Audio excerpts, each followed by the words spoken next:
И, здравейте хора, днес ще ви науча как да рисувате рокличка, например, като за принцеса. Така, първо си взимаме такъв писец. Второ, тук лище и трето започваме да рисуваме. Първо правим ето така. Ако ще е за малка рокля, трябва да е толкова, ако е за голямо, трябва поне е толкова. Така, разбрахте. Взимаме тук. И правим така. След това е така. Вземаме пак по същия начин и така. След това продължаваме. И после трябва ето така. Ето тук накрая точно. Ето тук накрая трябва да го съединим.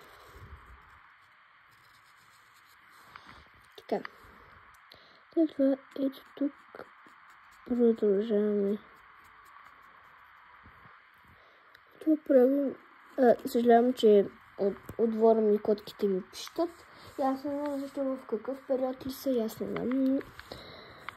Такъв им е живот. Правим косата, на мен ще е пусната. Стига ревахте котки!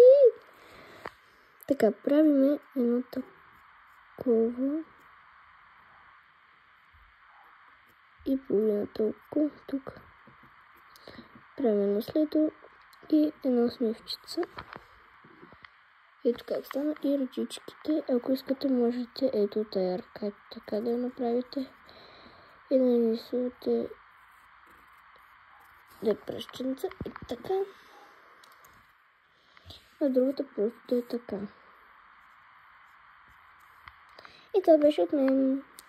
За сега, чао! Ако искате още такива видео, просто се абонирайте за канала. А от мен, чао!